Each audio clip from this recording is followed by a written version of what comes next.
everybody, welcome back to the Claremont Classic Garage. Today we're going to do a little more work on the resurrection of our old Tremec TR3550 transmission. Let's get started. So here's a lot of the parts for it down here, and I've been slowly working through some of the problems with this thing. It's a Tremec TR3550, which is from the 1995 Mustang Cobra R. It's the granddaddy of the TKO 500 and 600 series.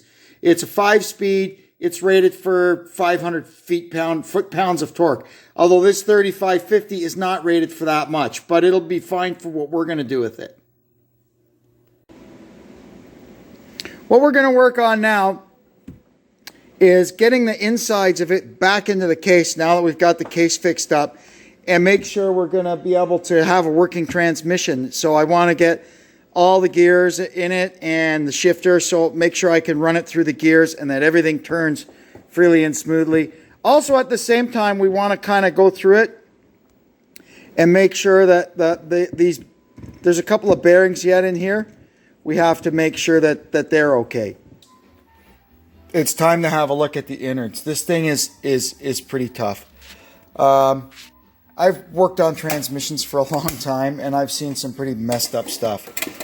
What I can figure happened to this thing is I can tell by the silicone that was all over the front corner of the case that the second time it broke, they just left it in there and put silicone over it to try and stop the oil coming out. Well, I guess at some point they neglected to check the oil, and this transmission was run way down on oil, and it just melted.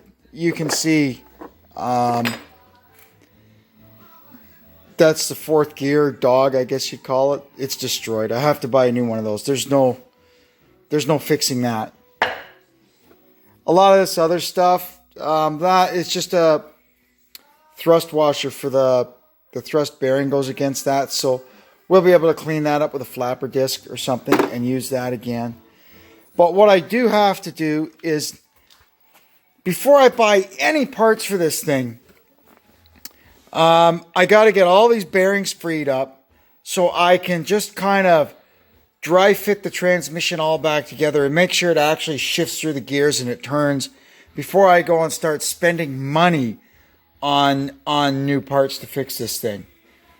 If you're a shrewd shopper, you could probably find a used 3550 for $1,500 around here. So, I mean, if I can get this thing back running in a car with $400 or $500, even $600 invested in it, I'll probably go ahead and do that.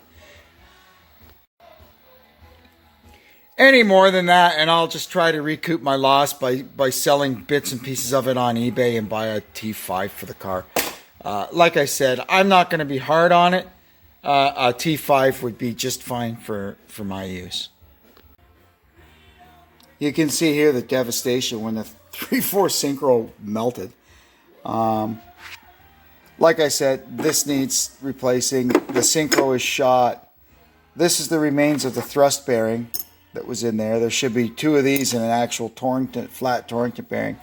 The input shaft is all gored up. Lucky I found a really good source for input shafts, because there's a place that builds Cobras, and to bolt the Tremec to the FE engine, they changed the input shaft. So they've got all kinds of brand new takeout TKO input shafts for like $50. So I'll buy one of those.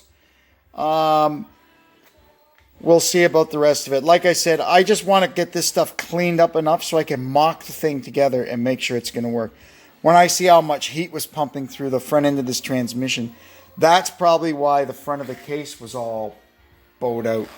Probably not the power that was going through it. It was that extreme heat.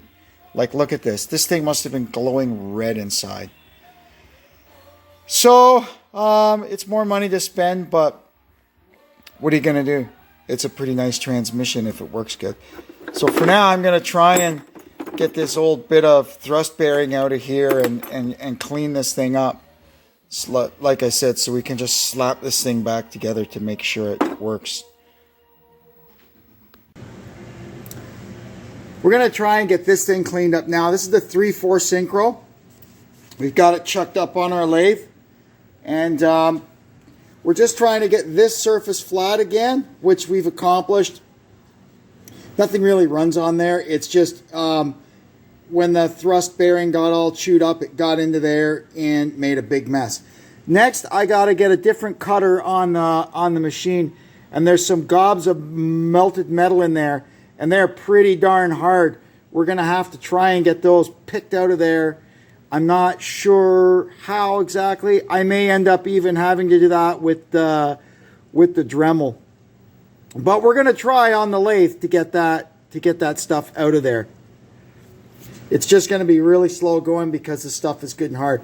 This piece is $125 American. And quite frankly, if I could save it, I'm going to try and save it. This transmission will never be like in a drag racing car or anything like that. It's just going to be for cruising around on the road. And I'll make sure it's got some pretty heavy lubricant in it.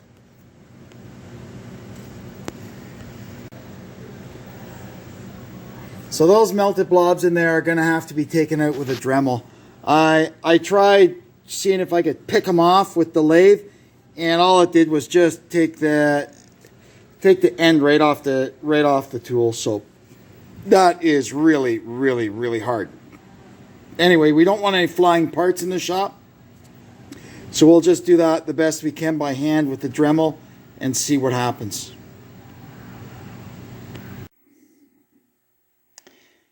Now we're getting down to our kind of last set of problems here. What's left of this synchronizer cone.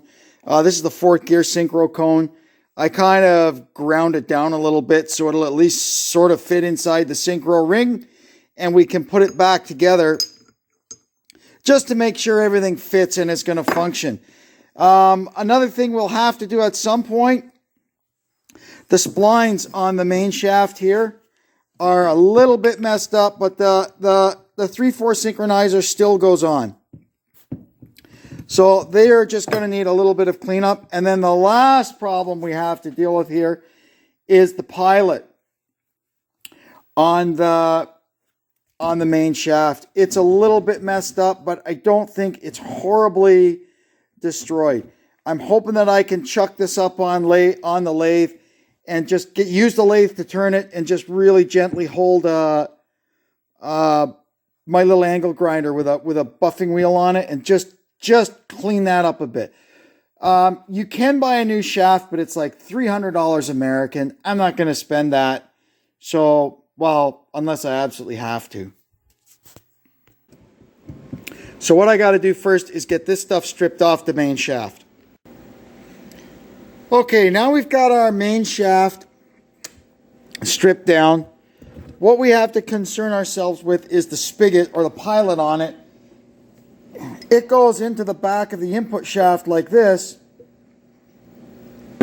with these roller bearings in there. It uses the same roller bearings as T5, except it uses more of them.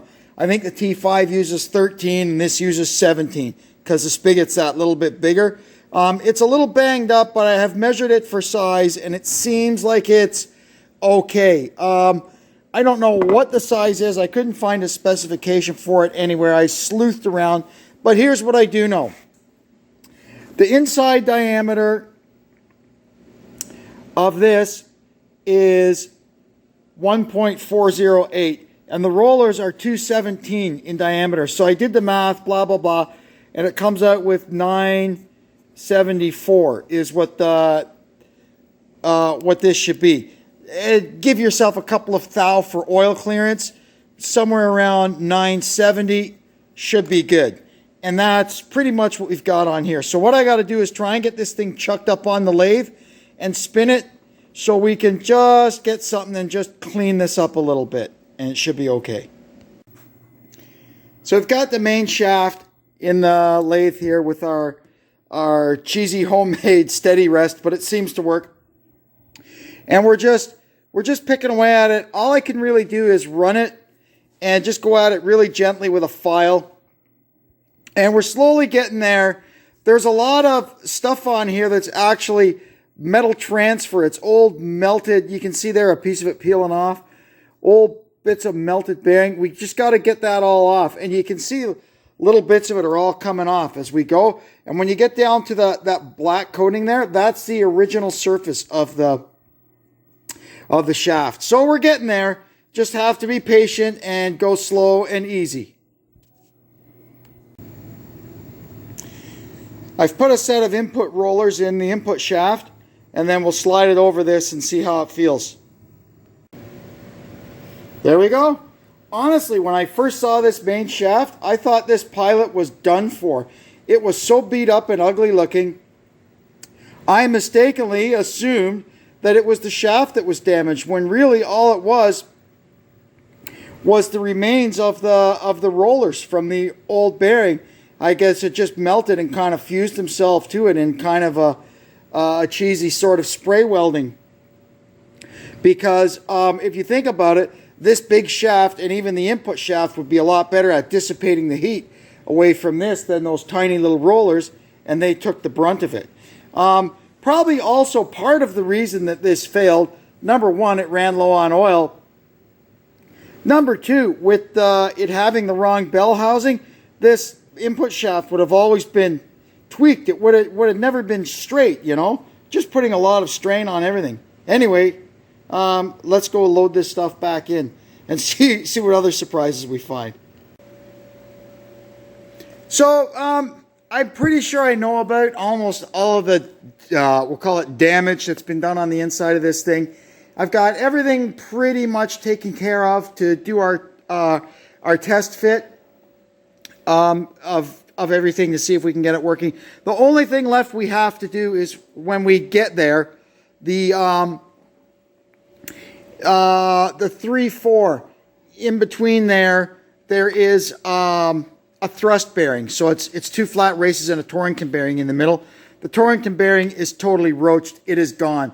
So all I will have to do for this mock-up, I'll have to just cut a little disc of aluminum or something that I can stick in there just to take the place of that bearing. I've got the two races, but not the bearing. So I'll just need something to take up that space while we fiddle around with it on the bench. And then when I know this thing, I'll be able to save it. I have to buy that bearing. There's one other bearing I need to buy. It's down, I think it's in the counter shaft, and it was really pitted up from the water. I'll have to buy that, and I have to buy a race, I think, for the rear bearing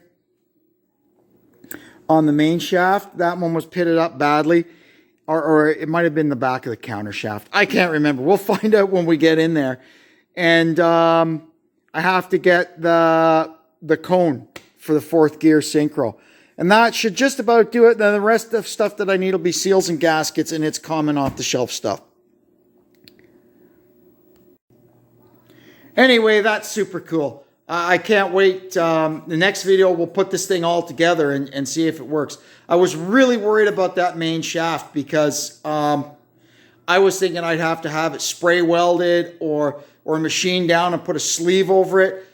The other thing we could have done, I guess, is, like I said, the T5 uses only 14 of those rollers. So we could, in theory, have cut the pilot of the main shaft down to the same size as one in a T5 and made a bushing to fit inside the back of the input shaft and use down to the, basically bush it down to the T5 size and use 13 rollers like in a T5. The problem with that is I wouldn't be able to harden any of it, and it'd be a heck of a job to cut down that main shaft, right? Because it's hardened. I would have to literally, I've seen guys do it before. They make an adapter and mount an angle grinder on the tool rest of their lathe and go up and down. But once you start down that road, you've started down that road. It's much better that we are able to just fix the shaft back to its nominal size, and we're good to go.